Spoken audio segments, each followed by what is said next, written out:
century precisely to get around voting fraud. It was exceptionally common to have vote purchasing to treat people with whiskey if they voted the right way. In fact, we didn't initially have a secret ballot, we had colored ballots. So if you walked in with a green piece of paper, I knew who you were voting for. If it was orange, I knew who you were voting for. And the opportunities to intimidate voters, for employers to force their employees to vote certain ways were obvious.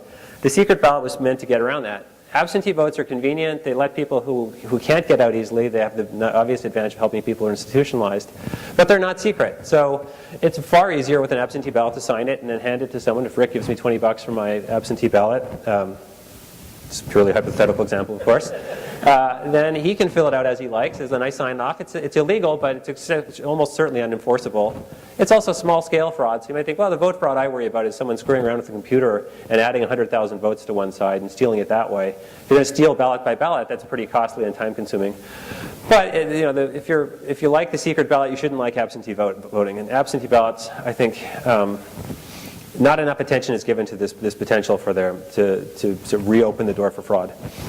Who will gain? Well, John Boehner, if he's Speaker, will gain right away. He'll be Speaker probably longer than, if you remember, after Newt Gingrich stepped down, Bob Livingston, the Republican, became Speaker for 2 weeks, and then had an extramarital affair revealed and gave up his job. So probably Boehner will be Speaker for at least a session. Speaker's a tough job. It certainly is he'll be gaining in that respect, but it'll be under divided government. Certainly a Democratic president, very likely a Democratic senator, certainly possibly a Democratic senator, I guess he'll say. Who else will gain? I guess I'll wait and see on the gubernatorial side which Republican governors pull off wins. I could pick individuals. Marco Rubio in Florida looks like he's going to win the Senate race handily, defeating the preferred. He's another person with a pretty strong Tea Party pedigree. Charlie Crist, the sitting governor, was the party insider's favorite, and he didn't even end up running in the primary. In fact, he switched to being an independent because it was so clear Rubio was going to cream him in the Republican primary, and then people said, well, this Republican vote will split. Should be a good year for the Democrats. Rubio is looking like he's going to win the race hands down. The governor's race is a toss-up, but the Florida Senate doesn't look like a toss-up at all. So he's clearly an up-and-comer, not someone who's going to run for president in 2012, but someone who looks like he's sort of poised to be a very visible spokesman for the party.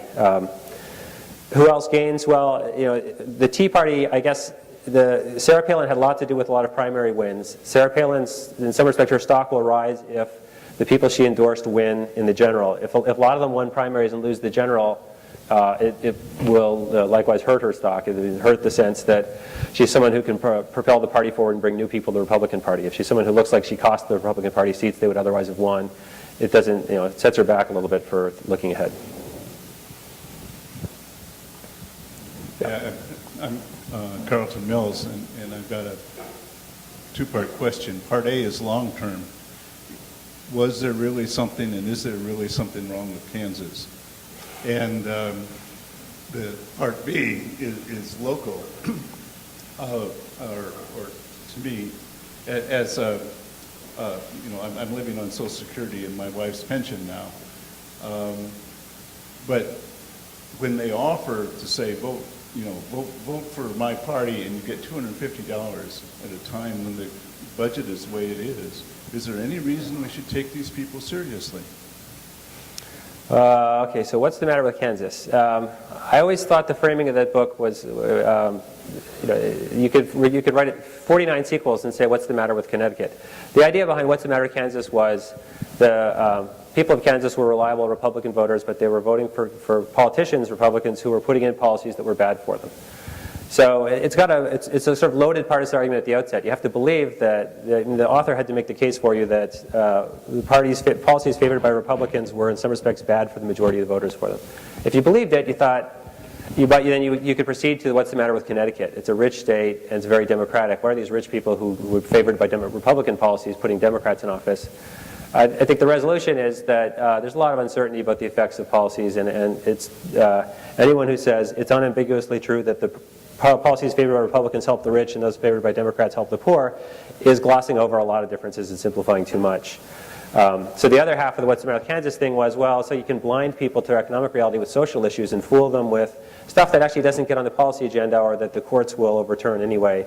And I think that's also kind of not giving voters enough credit, thinking that they're fooled by social issues. Voters who choose candidates who they prefer on issues like prayer in school, even if courts are later going to overturn policies that are passed, are not necessarily making a bad choice and shouldn't. There's no reason why we could say, except unless you're an economist, you shouldn't say the right vote is always a vote based on economics and not on other matters, not on social matters or others.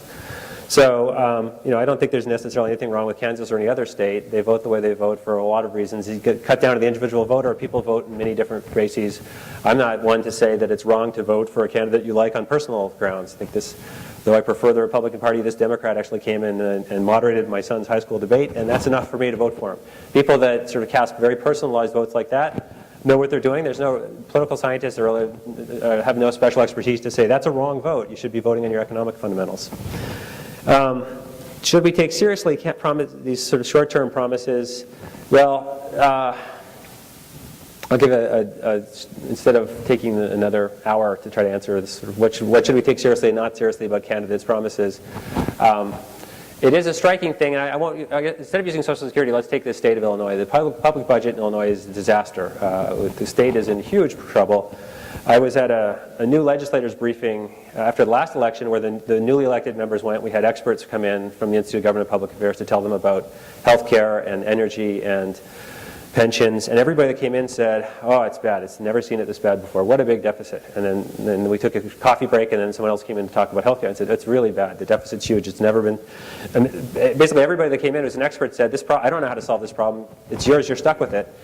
So I think the Illinois budget is a real mess, and the two governor's candidates, the gubernatorial candidates, neither of them is being very specific about how they'd solve it. Pat Quinn's had lots of ideas, but they've changed over time. Brady has been pretty cagey. He's backed away for some of his ideas, forgetting the adjective, but an audit, a forensic audit, yes. It turns out maybe isn't such a great thing, a golden bullet. It's a very costly endeavor. Why are they so cagey? Is it because if you tell voters the truth, they won't elect you? That's a sort of conventional wisdom from campaign people that actually advise you on how to run campaigns. Is if you promise pain, that's not what the voters want to hear. So there's some incentive for politicians, maybe because campaign professionals misunderstand the public, or maybe because the public really is so much capricious, to try to talk around the biggest problems, or not to reveal what they have in mind. Where is the blame line? With the candidates, with the campaign professionals, with the voters? I think I partition it about equally and say that there is some sign that voters are either not well enough informed or not sort of willing enough to break away from partisan loyalties that they'll vote in someone who's got a more serious plan, but a plan that looks like it's promising bad times.